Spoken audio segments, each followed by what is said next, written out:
다윗이 왕이 되고 나서 3년 동안 심한 기근이 있었다고 오늘 본문이 이야기를 하고 있습니다. 다윗이 이제 왕이 되고 나서 3년 동안의 기근은요, 어마어마한 어려움이었을 것입니다. 나라의 근간 자체가 흔들릴 수 있는 거예요, 사실.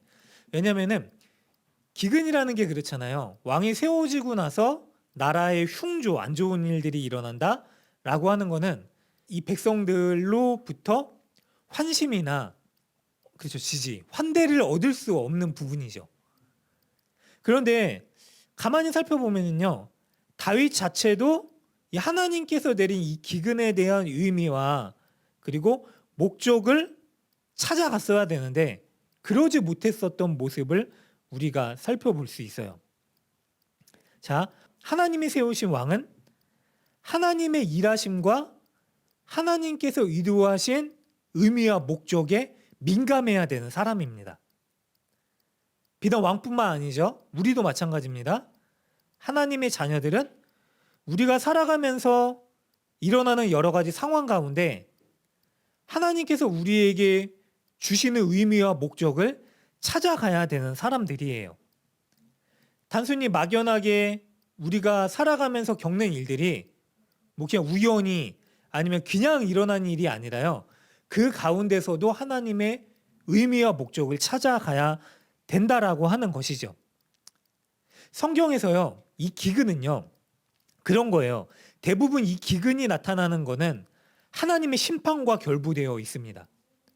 그러니까 하나님께서 원치 않은 일들을 행하셨을 때 이 하나님의 민족 가운데 기근이 찾아왔다라고 하는 거죠. 신명기 11장 14절에 보면 특별히 하나님께서 여호와께서 너희에게 땅의 이른비 늦은비를 적당한 때에 내리시는 하나님이심을 말씀하고 있고요. 그리고 더 나아가서요, 이스라엘 백성들이 미혹하여 다른 신들을 섬기게 됐을 때 17절에 또 뭐라고 얘기를 하냐면, 여호와께서 너희에게 진노하사 하늘을 닫아 비를 내리지 아니하여 땅이 소산을 내지 않게 하심으로 너희가 여호와께서 주신 아름다운 땅에서 속히 멸망할까 하노라 라고 얘기를 합니다. 그러니까 기근을 주신 이유가요, 그렇죠? 이스라엘 백성들이 다른 신을 섬기거나 하나님이 원치 않는 일들을 행하였을 때 하나님께서 기근을 주심으로 이스라엘 백성들이 정말로 그들의 호흡과 생명을 책임지고 있는 분이 누구인지를 깨닫게 하셨다라고 하는 거죠.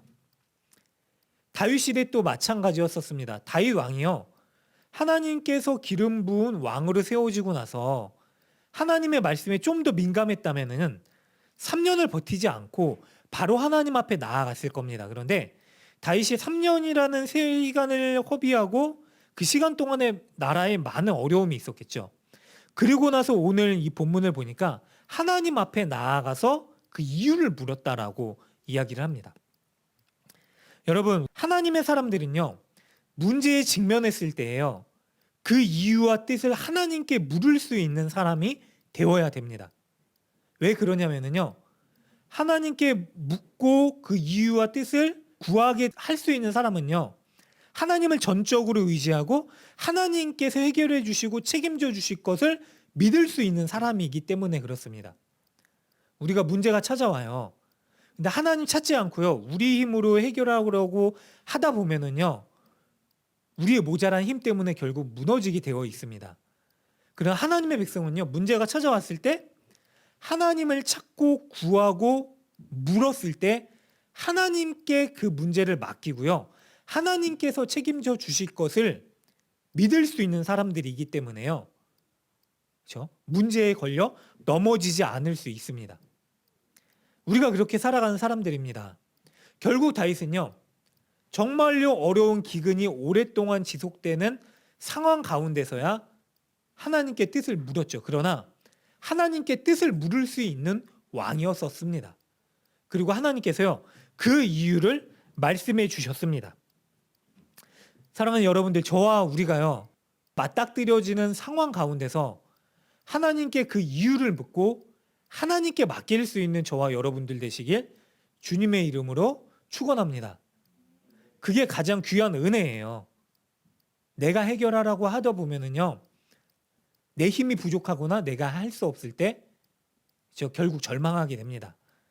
그러나 하나님은요, 그리스도인들은 절대로 절망하지 않습니다. 왜냐하면 실패하지 않아요. 결국에는 하나님께서 우리 삶 가운데 하나님 의도하시고 하나님께서 완전하게 주고자 하시는 대로 간섭하시고 책임지실 것을 믿는 사람들이기 때문입니다. 다윗이 그렇게 하나님께 다시 찾아가죠. 그리고 그 이유를 물었을 때 하나님께서 말씀을 하세요. 뭐라고 말씀을 하시냐면요, 2절에 기브온 사람에 대해서 얘기를 하세요. 보니까 1절 마지막 부분에 사울이 왕으로 있을 때에 기브온 사람들을 죽였다라고 하는 말씀을 하세요. 기브온 사람들이 어떤 사람들이냐면요, 사실 기브온 사람들은 이방 민족들이에요. 가나안 사람들입니다. 그래서 여호수아 9장에 보면은요, 하나님께서 여호수아한테 명령을 하셨어요. 가나안 땅에 들어가거든 이 이스라엘 백성들에게 해야 될 일들이 있는데, 그것이 무엇이냐면 가나안 땅에 살고 있었던 이방 신들을 섬기고 있는 민족들을 어떻게 하죠? 쫓아내고 그 땅에서 없애라. 그리고 그 땅을 너희들이 하나님의 땅으로 삼아서 그곳을 하나님의 백성으로 살아라 라고 하셨습니다. 뭐 그 이유가 여러 가지 있겠지만 하나님 백성으로 온전히 하나님만 바라보고 살 수 있게끔 하시기 위해서 하나님께서 말씀하셨고요. 그래서 이스라엘 백성들이 전쟁을 합니다. 여리고성 그리고 뭐 여러 성들을 점령을 하죠. 그런데 그 땅 가운데 있었던 가나안 민족들이요, 단담이 녹은 거예요. 절대로 무너지지 않을 것 같았었던 그 성읍들이 무너지는 것을 보니까 두려운 거죠. 왜? 저들 가운데 하나님께서 함께하고 계시는구나를 깨닫게 된 것이죠. 그 백성 가운데 누가 있었냐면 이 기브아 민족들이 있었던 거예요. 그런데 이 가나안 7족속이 다 동맹을 맺어서 이스라엘 백성들과 전쟁을 치르려고 했었는데, 이 기브아 민족들이 택한 방법이 무엇이냐면요, 이스라엘 백성들과 화친을 맺어야겠다라고 하는 방법을 택해요. 근데 하나님께서는 모든 민족을 다 쫓아내고 멸하라라고 하셨으니까 그게 안 되니까 기브온 사람들이 어떻게 하냐면은 이스라엘 백성들을 속여요. 마치 그 땅에 살고 있지 않은 사람들처럼, 먼 곳에서 온 사람들처럼 헤어진 옷과 헤어진 전대, 헤어진 이 물주머니를 가지고 와서 이스라엘 백성들에게 화친을 요청합니다.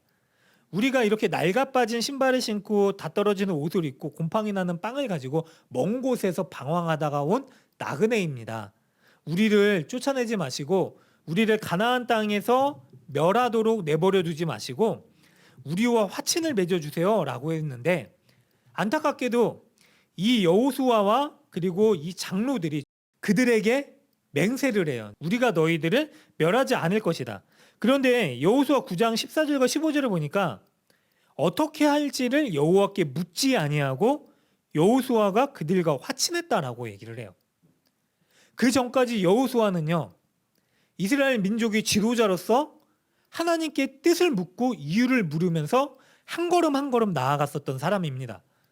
근데 여호수아가요, 이제 다 된 전쟁이다, 우리의 적들이 간담이 녹았다라고 하는 소식을 들었는지 너무 쉬운 전쟁이라고 생각해서 였는지 몰라도요, 이제 더 이상 하나님의 뜻을 묻지 않는 모습을 보입니다. 결국 잘못된 언약을 치르게 되죠. 그런데 보세요, 나중에 3일이 지나고 나서 이들이 거짓말한 게 발견이 돼요. 그리고 나서 여호수아가 어떻게 했을까요? 그들이 거짓말한 것 때문에 맺어진 언약이기 때문에 언약을 파기했을까요? 아니요.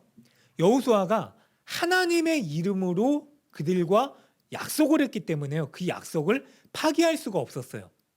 그래서 여호수아와 이스라엘 백성들이 택한 방법이 뭐냐면은 이 기브온 사람들을 데려다가 물을 깃고 그리고 심부름시키는 사람들로 써요. 버릴 수 없으니까. 이유가 단 한 가지예요. 하나님 앞에서 맺은 약속을 어길 수 없어서 그랬습니다. 왜냐하면 이스라엘 백성들은요, 하나님 앞에 약속을 받은 언약 백성이에요. 그래서 이스라엘 백성들은 그 하나님의 약속의 백성이기 때문에 하나님 앞에서 한 약속을 지키려고 하는 삶을 살아야 됐습니다. 그리고 장장 500년 동안요 그 약속을 지켜요. 그리고 기브온 사람들은 이스라엘 백성들에게 거의 흡수되다시피 해서 이스라엘 사람들과 함께 살아간 사람들이 되었습니다. 그러나 여전히 이스라엘 사람들 가운데 불편함과 미움이 있었을 거예요. 왜냐하면 이방 민족이기 때문에요. 자, 사울이요 왕이 되고 나서요 백성들의 환심, 지지를 얻어내기 위해서요 기브온 사람들을 쫓아내고 죽입니다. 자, 사울은요 2절을 볼게요. 다시 사울이 뒷부분에 이스라엘과 유다를 위하여 열심히 있었대요. 그러니까 자기의 백성들의 환심을 얻어내기 위한 열심히 있었던 거예요. 한마디로 왕이 돼서. 그러나 하나님을 위한 열심은 없었습니다. 자, 사울은 왕이 됐어요. 그러나 왕이 되고 나서 그가 보였었던 모습은요 하나님 앞에 온전히 서서 하나님을 위한 왕으로 살기 위한 열심이 없었습니다. 자, 사울은요 이스라엘 백성들을 위해서 열심히 그들을 위한 왕이 되려고는 했지만은요 하나님을 위한 왕이 되려고 했었던 열심이 부족했죠. 결국 그것이요 하나님과 맺은 약속을 파기하게끔 만들었고요. 결국 하나님과 맺은 약속보다 사람들의 마음을 얻어내기 위한 열심이 더 컸던 거예요. 그리고 사람 눈에 보기 좋은 대로 행하고자 했었던 마음 때문에 하나님과의 약속을 파기합니다. 죽이지 말아야 됐었던 기브온 사람들을 죽이죠. 그리고 나서 3년 기근이 있게 된 거예요. 그럼 왜 하나님께서는 사울의 때 이 기근을 보내지 않으시고 다윗의 때 이 3년 기근을 보내셨는가? 사울은 사실 하나님의 의도와 뜻을 물을 수 없는 사람이었어요. 근데 하나님께서요 하나님 마음에 합한 다윗을 세우시고요 하나님의 뜻과 의도를 물을 수 있는 다윗이 왕이 되었을 때 하나님께서 그 이유를 알려주시죠. 그리고 꼬여버린 실타래를 풀어가는 일들을 다윗을 통해서 하게끔 하십니다. 그래서 다윗이요 하나님께서 말씀해 주신 그 이유를 듣고요 기브온 사람들을 찾아요. 그리고 그들에게 이야기를 하죠. 3절을 보니까요 다윗이 그들에게 묻되 내가 너희를 위하여 어떻게 하랴? 내가 어떻게 속죄하여야 너희가 여호와의 기업을 위하여 복을 베겠느냐 하니? 라고 얘기를 해요. 그렇습니다.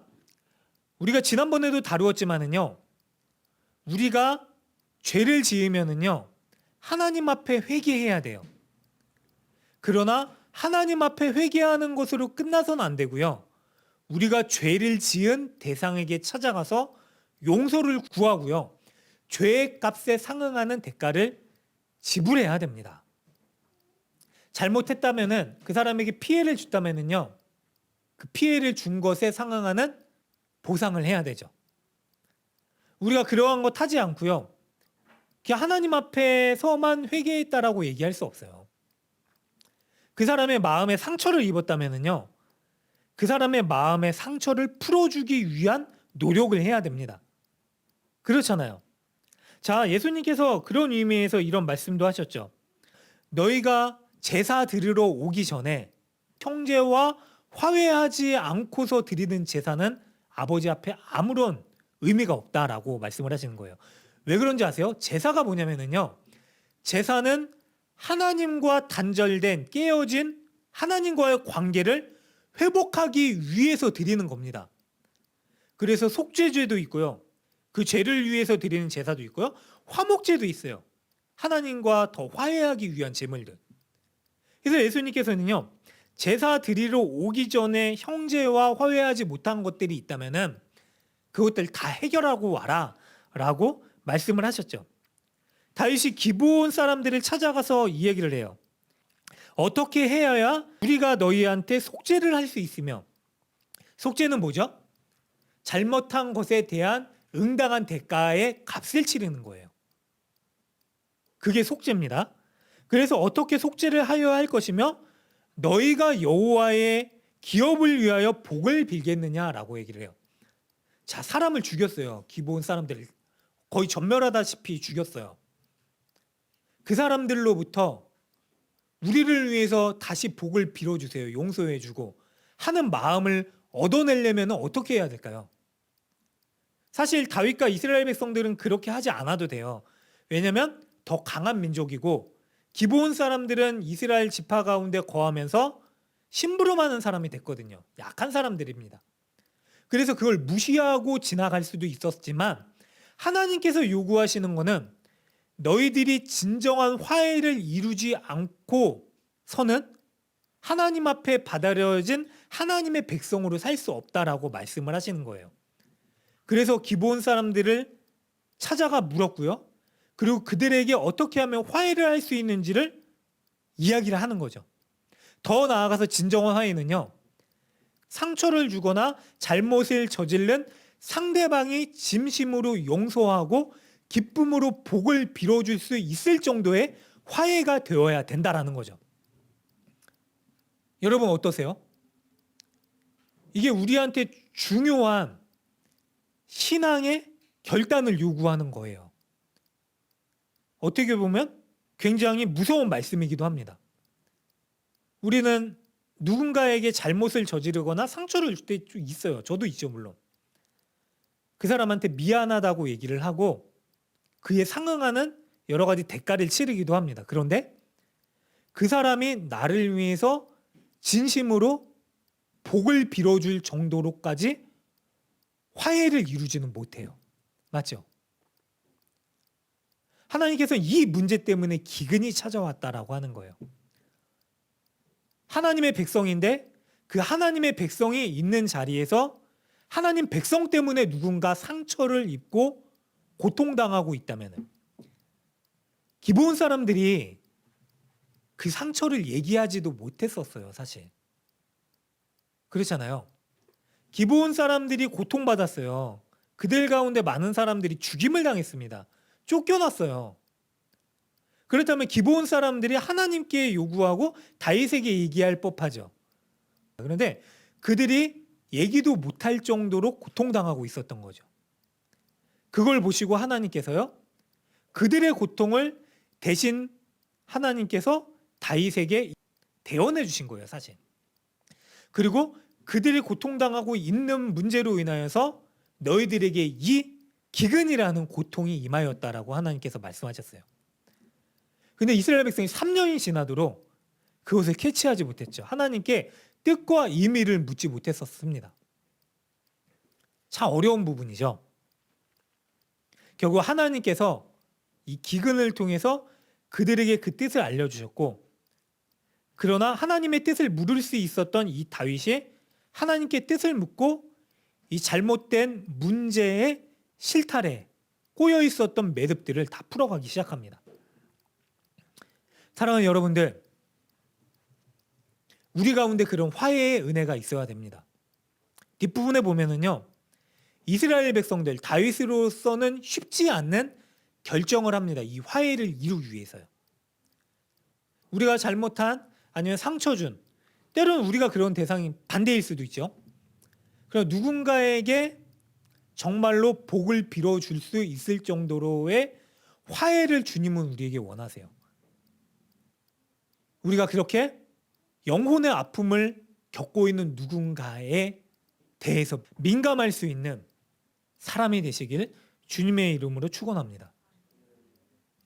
자, 기브온 사람들에게 물었더니요, 기브온 사람들이 뭐라고 얘기를 하면 무서운 말을 해요. 자손 7사람을 우리에게 내주셔서 여호와께서 택하신 사울의 고을 기브아에서 우리가 그들을 여호와 앞에서 목매다어 달겠나이다 하니 왕이 이르되 내가 내주리라 라고 얘기를 해요. 자, 7사람을 이스라엘 백성들 사울의 후손 중에서 택해서 우리한테 보내주면 뭘 하겠냐 그러냐면 생명의 속전을 치르겠다라고 얘기를 하는 거예요. 그들을 매달아서 생명의 값을 받아내겠다. 근데 어떻게 이런 잔인한 일들을 행하는가? 왜 이런 내용들이 성경에서 계속 나오냐면요, 하나님께서 우리에게 분명하게 말씀해 주고자 하시는 게 있기 때문에 그래요. 뭐냐면 바로 죄의 값이 사망이기 때문에 그렇습니다. 죄는요, 우리가 사람에게 지은 것으로 끝나는 게 아니라요. 하나님 앞에 지은 죄입니다, 사실. 왜냐하면 하나님의 형상으로 지음받은 다른 사람에게 죄를 짓는 거는요. 결국 하나님께 죄를 짓는 거예요. 그리고 우리가 지은 죄 대부분이 하나님이 원치 않는 일들을 어긴 것이 죄이기도 하죠. 그것을 우리가 어떻게 치러야 되냐면 그 값을 결국 하나님 앞에 지은 죄이기 때문에요. 우리의 생명을 내어 줄 수밖에 없는 죄의 삭을 치러야 되는 것이죠. 우리는 이 본문을 보면서요. 어떻게 하나님이 7명이나 되는 하나님 백성들의 생명을 내어주라고 얘기를 하시는가. 근데 사실 하나님께서 내어주라 그런 게 아니에요. 다윗이 기브온 사람들에게 물었고요. 물을 때 하나님의 뜻을 묻지 않아요. 사실. 그들의 요구대로 내어주겠다라고 하죠. 그러나 결국 내어주어야 되죠. 왜냐하면 생명의 값은 생명으로 치러야 되는 거예요. 기브온 사람들의 생명은요. 더 많은 수가 희생됐죠. 사실. 근데 이 생은 하나님께서 가나안 족속들을 멸하라고 하셨으니까 멸해도 되는 거냐라고 생각할 수도 있겠지만은요. 하나님 앞에서 약속을 맺은 거예요. 기브온 사람들과. 그래서 기브온 사람들의 생명을 보존시켜야 되는 그 의무가 있었습니다. 근데 그 의무를 어긴 거죠. 그리고 기브온 사람들은 결국 하나님 앞에 받아들여질 수 없는 사람들이지만 하나님 백성이 맺은 언약으로 인하여서요. 하나님 백성들과 함께 살기 시작했고요. 하나님께로부터 받아들여진 사람들이 되었죠. 우리도 마찬가지입니다. 우리도 우리의 죄로 인하여서요. 하나님을 알 수도 없고 하나님께 받아들여질 수도 없는 사람들인데 하나님의 약속 때문에 받아들여진 자가 되었어요. 그래서 이 약속을 알고 있는 사람들은요. 다른 이들에 대해서 받아들여지지 말아야 된다라고 하든지 정죄한다든지 그런 모습을 보일 수가 없죠. 왜냐하면 나조차 그렇게 그 약속 때문에 받아들여진 자이기 때문에 그렇죠. 그렇다면 기브온 백성들이요. 기브온 백성들이 죽임당한 수대로 이스라엘 백성들에게 요구해도 생명의 값은 생명이기 때문에요. 이스라엘 백성들은 아무 할 말이 없는 거예요. 그러나 범죄를 저지른 주 장본인인 사울의 지파 가운데 대표성을 띄어서 7명이라는 수를 택해서 7은 완전수거든요. 뭐냐면 전체를 의미하는 거예요. 그래서 일부이지만 사울 지파 가운데 후손 7을 택해서요. 생명의 값을 치르게 하죠. 자, 이거를요. 하나님께서 사실 의도한 뜻은 아니었던 것 같아요. 왜냐하면 생명의 값을 치른 후에 기근이 그치지 않았기 때문에 그래요. 하나님께서 원하셨던 이유라면은 만약에 기브온이 요구한 대로 다윗이 7명을 내어줘서 사울 지파 가운데 그리고 그 생명이 죽임을 당해요. 그러면 바로 기근이 그쳐야 되는데 그 기근이 그치지 않고 그 뒤에 다른 에피소드로 이어지게 됩니다. 결국 그거예요. 하나님께서는요. 생명은 생명의 값으로 치루어야 된다라고 하는 무서운 율법을 주셨어요. 사실. 동해보복법이에요. 그건 뭐냐면요. 사실 너희들이 눈의 눈 눈에만 갚아라. 눈을 다쳤는데 생명으로 해야지 말아라 라고 하는 생명을 보존시키기 위해서 주신 법이에요. 그러나 하나님께서는 그러한 법을 주셨음에도 불구하고 우리에게 생명의 값을 받아내기를 원치 않으셨어요. 왜냐하면 우리의 생명을 너무나 사랑하시고 존귀히 여기셨기 때문에. 그래서 택하신 방법이 무엇이죠? 바로 그 생명의 값을 속량하시기 위해서 하나님이신 예수 그리스도를 우리의 가운데 보내주시고요. 우리가 죽임 당해야 될 모든 값들, 모든 인류의 생명의 값을 대신 치루어 주셨죠. 그게 하나님께서 원하시는 하나님의 방법이었었습니다. 그러나 결국 이스라엘 백성들은요. 이스라엘 백성들의 생각대로 사울의 후손 7명을 내어주고 그 생명의 값을 치렀습니다. 그들이 매달려요. 그리고 나서 기브온 사람들의 용서를 얻게 됩니다. 그런데 이게 왜 하나님께서 원치 않는 방법이었냐면요. 하나님께서 원치 않는 방법대로 우리가 그 죄의 값을 치르잖아요. 또 다른 아픔이 생기게 돼요. 다른 사람의 복을 모든 사람들이 함께 복을 빌어줄 수 있는 진정한 화해가 이루어지지 않는다라는 거예요. 자, 어떤 사람이 또 나오게 되냐면요. 보니까 좀 보면서 할게요. 자, 8절에 보니까 리스바라는 여인의 자녀들을 다윗이 내어줘요. 사울의 후손. 그리고 그 아들들을 다 내어줬는데 사울의 후손 중에 이제 무비보셋이 나오는데 이 무비보셋은 다른 무비보셋이에요. 그리고 요나단의 아들 무비보셋은 다윗이 내어주지 않습니다. 요나단과의 약속 때문에요. 그리고 이 리스바라는 여인이 아들을 내어주는 고통을 당하게 되죠. 어떤 일들을 하냐 하면 보니까요. 9절 보니까 기브온 사람들에게 아들을 내어주고 나서 그리고 그들이 매달려요. 근데 성경에 보면은요. 나무에 매달려 사람이 죽으면은 그 사람은 하루가 다 지나기까지 밤이 새기까지 매달아 두지 말고 시체를 내려라라고 하는 말씀이 있거든요. 왜 그러냐면 나무에 매달려 죽은 사람은 저주받은 자로 간주되었기 때문에 그래요. 그래서 저주받은 자를 계속 매달아 놓지 말라고 하는 거예요. 그런데 계속 매달려 있었어요.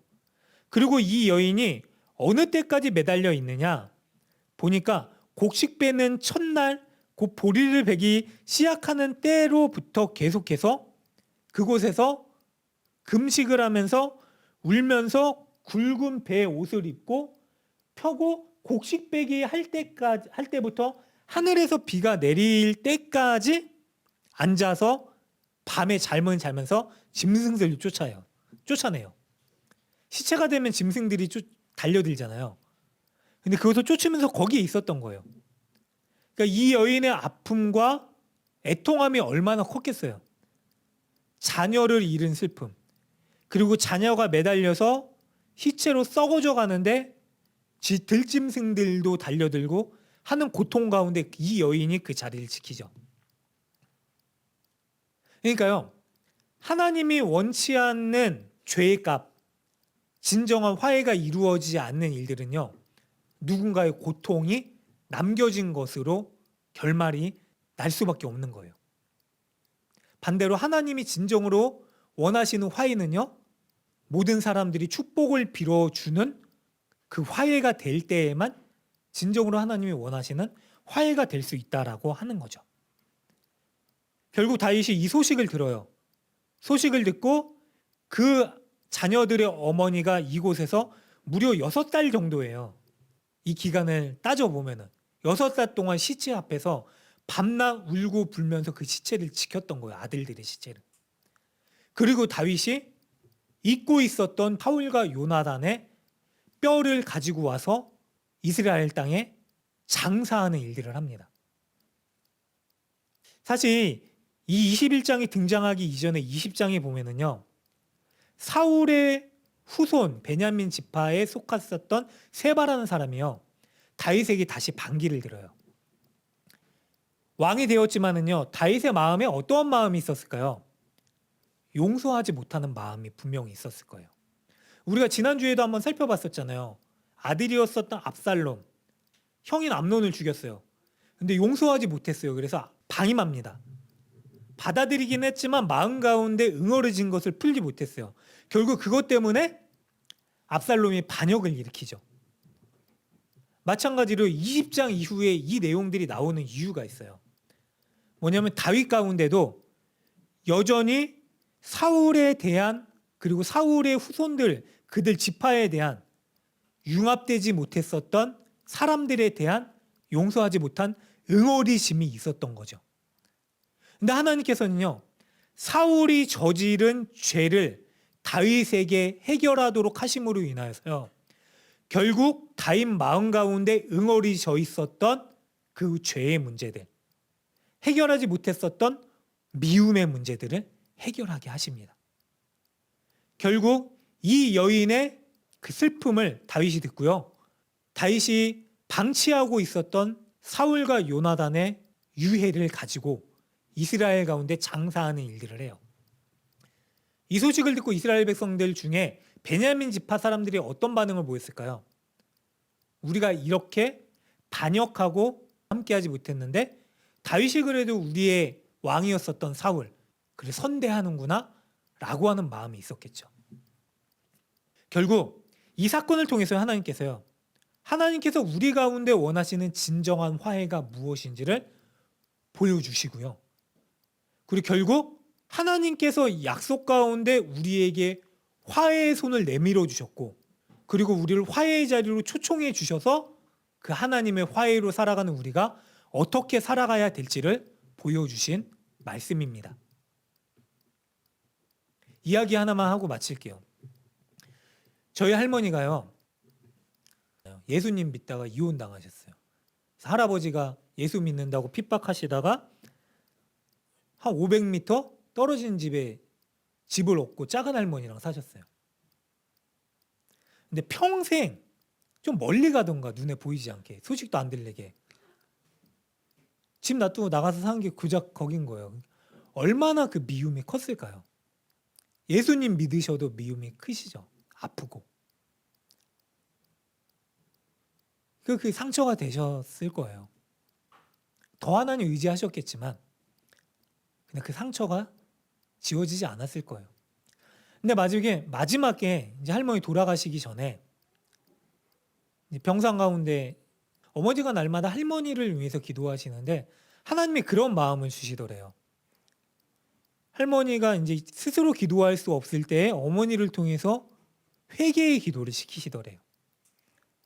하나님께서 이 사랑하는 딸이 하나님 품으로 오기를 원하시는데 마음에 응어리진 그거 해결하고 오기를 원하신다라고 하는 마음을 주셨던 것 같아요. 그래서 어머니가 곁에서 이렇게 뇌출혈로 쓰러지셨으니까 움직이지도 못하시고 어눌해지셨죠.